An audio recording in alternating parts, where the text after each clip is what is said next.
Hey guys, King Casey here, Along with TJ as your co-host. and welcome to the first episode of the long-awaited Tournament 15 recap. It is good to be back. Yep, the tournament started this week, and it has been pretty good so far. Honestly, yes, it has. I honestly think it was a better start than Tournament 14 start. Yeah, considering we already have some very good battles, and some very hype battles later to come in round 2 already. But we aren't going to be talking about those right now. We are going to be pretty much just jumping right into this. So let's just jump right into it with battle number 1. That being Shepard versus Kartik. And we are going to be doing this by play-by-play, so we won't be announcing their teams at the very beginning. Obviously. Shepard is ranked number 21, and he obviously has a strong chance of going far. Yeah, considering looking at bracket around him, he does have a pretty decent odd. Agreed. So, let's get into the battle. Shepard led the fight with his usual lead, Spiritomb. And Kartik led against this Spiritomb with a Scizor. While both of them were pretty equal in match at the beginning, it obviously began to show that Spiritomb was obviously more experienced and more powerful, and Scizor ended up going down. Spiritomb's a great Pokemon used for stall tactics, and after a combination of Will-O-Wisp and Dark Pulse, Scizor couldn't keep up the pressure. Then Scizor took the fall. Then Kartik relied on a Tyranitar. Tyranitar quickly overpowered Spiritomb, even though Spiritomb did manage to get a burn off, but it was immediately removed since Kartik brought a full heal. So next, moving on to, then Shepard immediately brought out a Beartic to get the type advantage, and 2 blizzards later, Tyranitar was already on the ground, fainted. Actually, that's not how it went, dude. Oh really? Okay, I'm done. How did it go? Tyranitar actually has type advantage over Beartic. Oh, I thought type is effective against an ice type. You were thinking of ground types. Oh, come on. Tyranitar is a rock and dark type. Okay. It was actually a battle of brute force, but after a clash between Stone Edge and Superpower, the fight ended in a draw. Yep, so now we're going into both of their third Pokemon, and so Kartik decides to go with a Garchomp. Which is a strong Pokemon, and definitely is a good choice. Then Shepard sends out a Blacephalon. Yeah, Ultra Beasts are obviously known to be very powerful. Blacephalon may be a fire and ghost type, which means it's weak to Garchomp's ground type attacks, but Garchomp couldn't really touch Blacephalon. And after one mind-blown attack, Garchomp was down. And then Kartik decided to go in on his Lucario. Obviously a very strong Pokemon in the fighting category with its aura, and after a very close match, Blacephalon lost to Lucario. Even though Lucario's 2 types couldn't really do jack squat against Blacephalon, Lucario played to its strategy and advantages and eventually got the win. But then Shepard brought in a new Pokemon we haven't seen yet. He brought in a Sandaconda. And Sandaconda Gigantamax, which is Dynamax is going to play a big factor in this tournament. Exactly. And this is the first shown of it because Kartik doesn't have a Gigantamax Pokemon. Lucario didn't really stand a chance. It got blown away by Sandaconda's signature G-Max move. Yep, so don't expect us to remember most of the names. Galar's still new, and we're still struggling to remember names. Yes. Some of these names. So Kartik, pretty much leaving no other choice, decided to send out his ace normal Pokemon, Charizard, and Mega Evolved it into a Charizard X. And now we should mention, Charizard is going to be our official counter of this series. Just get used to it. Considering we always have a counter for a certain Pokemon, and it's been decided that it's going to be Charizard this time around. Because Gigantamax, since Gigantamax Charizards are running rampant. You probably shouldn't have said that, but whatever. Yeah. Anyway, Mega Charizard gets quickly dealt with the Gigantamax Sandaconda, and then Shepard brought out his partner, a Lopunny. Now most people would roll around on the ground and start laughing that someone's his partner Pokemon is a Lopunny, but it's his battle bonded choice. And as soon as it battle bonded, it mauled Charizard with a single high jump kick. Yep, but then Kartik brought out in Ultra Necrozma. We all know how powerful those suckers are, and after a decent long match, Lopunny went down. Then Shepard brought in his last Pokemon, Kyurem, which quickly turned into its Black Kyurem form. Necrozma had already felt exhausted and was quickly beaten by Black Kyurem. Shepard won the match and will advance to round 2. Yeah, overall, that was a pretty good opening match. I'd have to agree. It was a great way to start off the tournament. Now, let's move on swiftly to battle number 2. Badass Pikachu versus Drio. Dyro, yeah, okay. Badass Pikachu is one of the first of 4 cast members you will see throughout this tournament. We'll get to the others will come later. Yeah, so Badass Pikachu opened up with a Gardevoir. Meanwhile, Dyro led the fight with a Swampert. Overall, it was a pretty good opening match. Both were pretty evenly matched at the beginning, but obviously, Badass Pikachu has more experience, and Gardevoir managed to take out that Swampert. The main issue with that was Swampert's a physical attacker, and Gardevoir's a special attacker. Gardevoir kept his distance, and Swampert could barely get any hits. Yeah. So Dyro decided to get more up and close with a Pokemon that Gardevoir really couldn't hurt that much. That being a Metagross. And Metagross quickly proceeded to just take Gardevoir's attacks and quickly knock it out. Exactly. Then Badass Pikachu decided to fight physical with physical, so he brought in a Garchomp. And after a very close physical match, Metagross went down to obviously being tired after just fighting a Gardevoir. Yep. And then Dyro brings in his own Gardevoir to quickly defeat Garchomp. Again, Fairy versus Dragon. Yeah. But anyways, then we get into Badass Pikachu's third Pokemon, Alolan Muck, or otherwise known as Swag Muck. Yeah, we all know who this Muck is. But anyway, as Muck quickly dealt with Gardevoir, and Dyro brought in his Charizard, which he quickly Gigantamaxed. Add another one. Yeah. Gigantamax Charizard quickly dealt with Alolan Muck with one G-Max Wildfire. And then Badass Pikachu decided to bring in his Gengar, which he usually uses early, but he saved it for Gigantamax this time. And after a very fierce battle of Gigantamax Pokemon, the first time we see this in the tournament, Gigantamax Pokemon going head-to-head, Charizard ends up going down. Correct. So then Dyro chooses to bring in his Rayquaza, which quickly deals with Gengar, and Pikachu decides to bring in his Mega Charizard X. And after a fierce battle, it actually ends in a draw. Pretty good for a standard Mega versus a Legendary. Yeah, and this comes down to one final duel now. Badass Pikachu's final Pokemon is Darkrai. Dyro brings out a Hydreigon. This battle was leaning towards Battle Bond Hydreigon in the beginning, but after Darkrai got off a few Dark Voids, that quickly changed. Agreed. Darkrai took out Hydreigon, Badass Pikachu won the day, and now he advances to round 2. Congratulations! Without even moving further, let's get into battle number 3. We have Dom versus Zeo. Dom is a newly ranked trainer, and this will be his first tournament. Meanwhile, Zeo recently participated in Tournament 13. He lost in the second round. Yes, but let's get right into the battle. Sounds good. This fight begins with the two trainers' lead Pokemon. Dom decided to lead with a Braviary, and Zeo led with a Grimmsnarl. Yeah, this was a pretty close battle in the beginning, but Grimmsnarl ended up going down. Yes.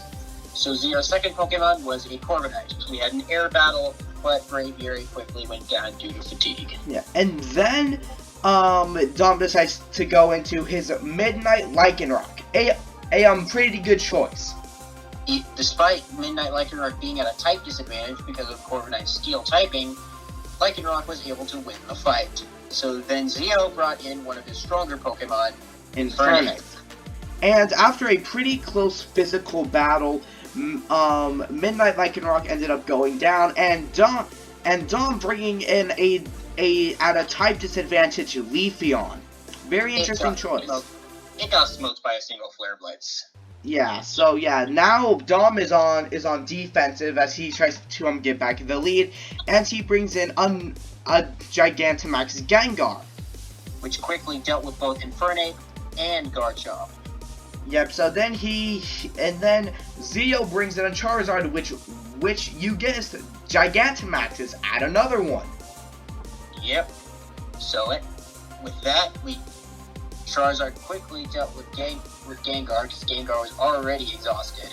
So Dom decided to bring in his partner Pokemon, Dragonite, but with it battle bonding, it quickly beat Charizard, and Zeo was forced to bring in his last Pokemon, Zacian. Wait, that means he doesn't have a Mega. Yeah, kind of a dumb move on his end, just saying, but he did manage to take out that Battle Bond Dragonite, and that was because of fairy typing. Yeah, and then Dom brings in his Ho-Oh, Ho-Oh, seriously? Ho-Oh. Say Christmas. Yeah, this is a Christmas version of Ho-Oh. I'm joking now. But yeah, considering that Zacian just got out of a pretty tiring battle with the Battle Bond Dragonite, and he didn't have a Mega, this ended in a Dom victory. It pretty convincingly, since Ho-Oh also had a massive type advantage. With that, Dom won the fight and will advance to round 2. Now, so let's move on to battle 4. We have VMAX versus Micah. Micah. Okay, yeah, I can't pronounce these good names. But let's get right into the battle. The two trainers start off with their lead Pokemon. VMAX led with a shiny Luxray, and Micah led off with a Torterra. Now, used to see shiny Pokemon for VMAX, by the way. Yeah, so anyways, after a pretty intense battle at the beginning, Torterra actually manages to take out shiny Luxray. But that's because of type advantages, nothing more. Yeah, but we obviously know VMAX is very powerful and proceeds to bring in a Lucario, quickly dealing with Torterra. Micah responds with a shiny Metagross and quickly earthquakes that Lucario down to size. So yes, now quickly moving on from that, VMAX brings out his shiny Greninja. Even though it quickly deals with Metagross, Micah counters with his own Lucario, which Greninja really didn't stand a chance. So VMAX has no choice but to bring in his Gigantamax Gengar. Dang, we've been seeing a lot of Gengars already. Yeah, I'm just beginning to notice that. And Gengar manages to take out the Lucario, if I'm following this correctly. Correct.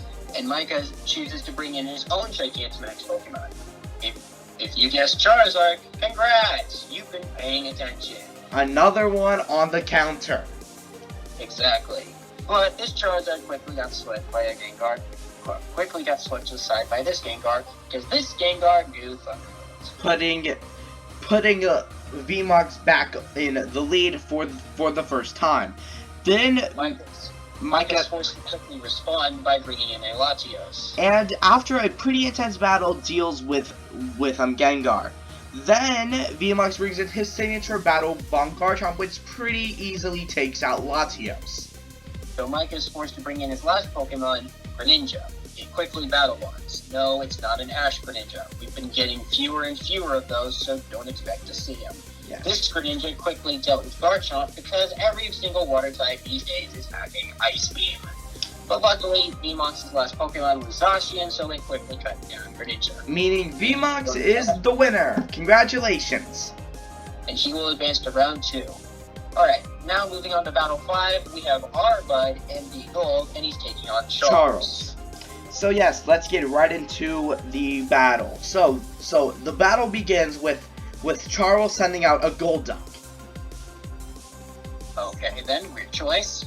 Yes, And Gold leads with Spyray. Yeah, Spyray. So this was a pretty intense battle at the beginning, but Spyray obviously got the advantage early and took out Golduck. Exactly. Charles responds by bringing in a Blastoise to quickly beat Spyray. And then Gold brings out his Beedrill. Which thanks to Poison, quickly beats Blastoise. Charles responds by bringing in a shiny Gyarados. Psst, if you couldn't guess, Charles uses an all-water type team. Which is actually the only mono-type team we've seen so far. Anyways, but yeah, Gyarados does manage to take out Beedrill, but takes some damage. And then Gold brings in his Gallade. Yeah, I seal of approval. And manages to take out Shiny Gyarados pretty easily. Then, Charles decides to bring in a Kingler. And it Gigantamaxes. Which I actually forgot it had a Gigantamax form. Well, that's on you. It takes out Gallade, and then Gold brings in his legendary Noivern. If y'all didn't read the rules or haven't watched the videos, Lord Arceus creations have been allowed into this tournament. So expect to see a few more later on. Agreed. This Noivern was surprising. It took out both the Gigantamax Kingler and Charles's Swanna, which had a battle bond. So yes, this Noivern is absolutely powerful. We will have to see where this Noivern goes in second round. Exactly. Charles's final Pokemon was the legendary Volcanion. It does manage to take out legendary Noivern because it just literally took out a Gigantamax and a battle bond. So yeah, it was obviously very tired, and then Gold sends out his Darkrai, easily beating Volcanion. Gold wins the match to advance to round 2 without using all 6 of his Pokemon. If you guys don't know, we'll tell you in round 2. If you guys do know, yeah, you guys probably know what that is. Exactly. Now then, let's move on to Battle 6. This is Janet versus Master Brendan. The first appearance of my family. Don't expect to see them around for very long. Yeah, unlike last tournament, they get knocked out pretty quickly. Yeah. Because of bad bracket placement. Anyways, so let's get right into the battle. Janet starts out by throwing out a Vaporeon. Well, Master Brendan leaves with an Infernape. Obviously, type advantage comes in, and Infernape is quickly knocked out. And then comes out a Haxorus. I almost said Heracross. And even though this Vaporeon was packing Blizzard didn't manage to hit at all, surprisingly, and Haxorus took out Vaporeon. What did you expect? Blizzard's accuracy has been garbage since Generation 1. Not only that, Haxorus got off a Dragon Dance. So it not only beat Vaporeon, it quickly decimated Janet's second Pokemon, Flareon. Yep, so now Master Brendan quickly swapped this around, as he is a ranked trainer after all. Even though he's barely ranked at rank 34, you do not underestimate any ranked trainers. Yep, and then Janet quickly follows this with a Venusaur, who does manage to take out that Haxorus. With a combination of status and poison type moves. Yep, and then brings out our second Lord Arceus creation on the field. We have a Red Devil Salamence. Yes, which quickly bests Venusaur. So Janet has to rely on what seems to be your family's Pokemon of choice, line of choice. Raichu. And does manage to take out that Salamence. And then what you thought that we had a break? Nope, here comes another Gigantamax Charizard. Add another one to the list, and it quickly beats Raichu. Janet brings in a Mesprit, one of the Lake Guardian trio. Usually most of them do very well, or to be honest, we don't see them at all. No, it quickly beat Gigantamax Charizard and beat Master Brendan's Mega Sceptile. Yeah, so why didn't he bring his Battle Bond? But whatever. Master Brandon's last Pokemon was Kira, which was at the start of the fight in its black form. After it beat Mesprit, it changed into its white form. And then Janet sends out her final Pokemon in Sylveon, which I must say, that Battle Bond does look pretty nice. It really does. It's too bad Kyurem tore it to pieces. Yeah, Sylveon didn't really last that long, but anyways, that was kind of expected, and Master Brendan wins and moves on to round 2. Agreed. Now then, let's move on to Battle 7. And this one was pretty, how do I put this? A blowout? Yeah, definitely one of the biggest sweeps we've ever seen. Anyways, let's just get on to the match. You mind if you let me take this one solo? Sure, I'll let you take it. Thank you. This match was between ranked 5 trainer Kevin and Tom. Not my dad. This was a friend of Curry fans. Surprisingly, we got a top 5 trainer in here pretty quickly. But whatever. Kevin led with Gengar, and this Tom led with Dracovish, one of the 4 fossils from Galar. Gengar not only tore Dracovish to pieces, but it also tore apart Arctovish, Tom's second Pokemon. Arctozolt barely took out Gengar, but Rhyperior quickly dealt with Arctozolt. Dragozolt came in and barely beat Rhyperior, but then Garchomp dealt with Dracozolt and this Tom's 5th Pokemon, Kabutops, which then Tom had to bring in a Mega Rayquaza. Yeah. So, even though it beat Garchomp, Kevin was smart and quickly brought in his Golden Ring Rayquaza. Remember this thing? Yeah, it's scary. It tore apart the Mega Rayquaza. Kevin wins, only losing 3 Pokemon, advancing to round 2, and the biggest blowout by a non-cast member that's ever happened. Yeah, so let's resume. Yeah, that battle was pretty historic in terms of how big of a blowout that was. Anyways, let's move on to another match. Moving on to battle number 8, we have Akil versus newly top 10 trainer Jack Fossil. If you expected anything, if you expected him to be any lower, I doubt that. But anyway, let's begin. Now, Akil led with a Sceptile. And Jack Fossil followed with an Aerodactyl. Based on type matchup, it goes either way, but Aerodactyl's speed won it the day. Akil quickly follows that up with a Garchomp and does manage to take out Aerodactyl. Too bad Jack's second Pokemon was a Kabutops. And Garchomp quickly fell. But then Akil, being smart, sent in an Ultra Beast Buzzwole and quickly took out Kabutops. But then... Hold up, Casey. Yeah? It was not Buzzwole. It was Guzzlord. Oh, I will Buzzwole, sorry. Guzzlord. And anyway, quickly took out Kabutops. But then here comes the reason why one of the many reasons Jack Fossil is in the top 10. His Indominus Rex. If you ever face this thing in the ring, good luck. Believe me, I have first-hand experience. It tore Guzzlord to pieces, but when Akil brought out Silvally, Jack was smart and decided to save Rex for later on. The only switch out we have.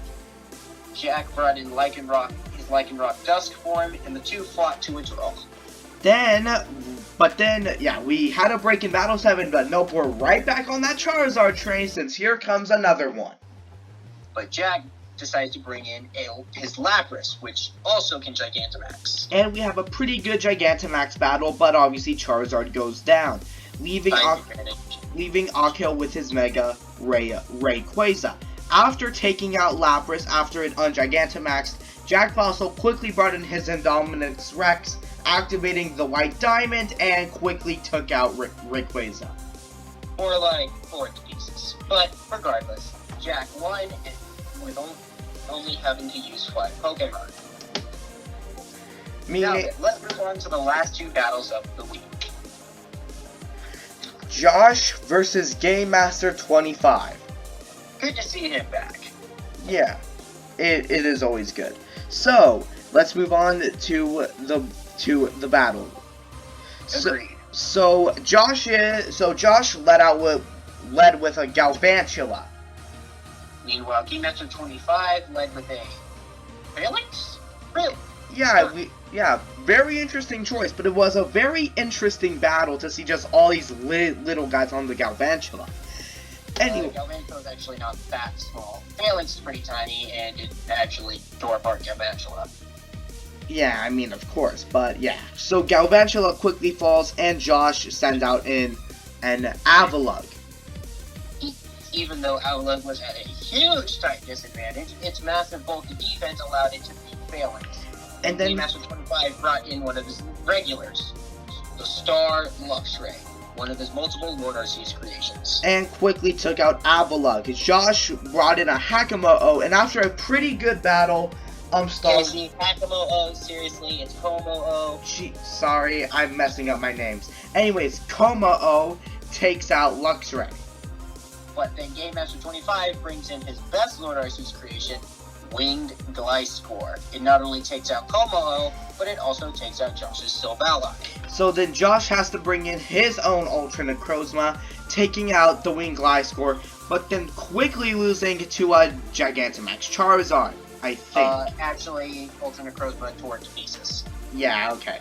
And then Kyogre comes out after that, a Primal one, and manages to take out Necrozma. Because everyone packs Ice Beam on it. But regardless, Josh's last Pokemon is the Mega Sceptile. So we haven't seen that many Battle Bonds yet. Yeah, only a few actually. But yes, Primal Kyogre did manage to lose to the Mega Sceptile because, again, type matchups. And this brought the way for Game Master 25's partner, Incineroar, which quickly Battle Bond and Mauled Sceptile. Yep, and that means Game Master 25 is moving on to round 2. But anyways, let's move on to the last battle of the day, and actually one of my personal favorites. It was my highlight of the week. This time it's Tom, aka my dad, versus my brother Jacob, who has never made it past first round. I wonder where he gets that from. Yeah, my dad's also had the hard luck. He's only made it past the first round once, so let's see who breaks the curse. So, anyways, my dad leads with Staraptor, and Jacob leads with Raichu. Type matchups obviously come in here, and Staraptor quickly takes the fall, but Tom brings out a Manectric with Electric Terrain, I believe, and makes it a pretty good Electric-type battle. Actually, that's not the case. Manectric does not have an Electric Terrain, it has Lightning Rod, which means Raichu couldn't do jack all to it, and with Manectric's surprising fire moves, quickly bested Raichu. And then Jacob decided to fall back on his Sceptile, which quickly, even though it took a flamethrower to the face, was able to quickly beat Manectric. So then Tom sent out a Garchomp, quickly dealing with Sceptile, and then Jacob brought out a Salamence. And after a cool Dragon-type battle, Garchomp went down. So then Tom decided to bring in his personal G-Max of choice. If you couldn't guess, all of my family brought in different Gigantamax Pokemon. In this case, my dad brought a Gigantamax Duraludon, a Dragon Steel type, which meant Salamence had a hard time doing any damage. And Salamence quickly went down. And then my brother brings out a Zapdos. Legendary this early. I wonder why. Yeah, but anyways, Zapdos, after a very long match, takes out Duraludon, and Tom brings out an Ultra Necrozma, quickly taking out Zapdos. But then Jacob actually had a plan for this, which meant he brought in his fifth Pokemon, Ditto, which quickly turned into Ultra Necrozma, and the two fought to a draw. Yeah, we're down to one final battle. My dad goes in with his partner Shiny Gallade, and Jacob brings in a Silvally. Mega Evolves and Silvally Battle Bonds. After a very close match, pretty much neck and neck the entire time, my brother loses. But that was due to type matchup, and insert your no sound effect there, but whatever. My dad wins and advances to round 2, but no matter who won, the winner has to face Game Master 25 anyway, so yeah, they're screwed. Yeah, so anyways, let's quickly take a look at the matches that we can see in round 2 out of this first batch. We'll have Shepard versus Badass Pikachu, which is going to be an exciting matchup. Yeah. We'll have Dawn versus VMOX, another good matchup. Yeah. MD Gold versus Master Brendan, which will be pretty good. Yeah. And then we... Evan versus Jack Fossil, which is going to, well, fight in your bunkers because Golden Ring Rayquaza versus Indominus Rex is going to be a war zone. Yeah, that match already in round 2. Oh, geez, it's almost like we are back in Tournament 14. More like Tournament 13. That was when these kind of fights were happening left and right also. Yeah, both of those tournaments. But, yeah, and then we have Game Master 25 versus Tom, which will still be a pretty good match. We won't announce next week's matches because if you don't watch the Lucaris Productions, well, go watch his videos and watch the tournament unfold right before your very eyes, and then you can come back while we analyze battles 11 through 20. Which, yeah. So, anyways, that is it for this half an hour Tournament 15 recap. I think we lost track of time regardless. Yeah, but anyway, so this has been it for this video. I have been Casey. Along with TJ. And we will see you guys next week for Tournament 15 Recap Episode 2. Gotta catch 'em up!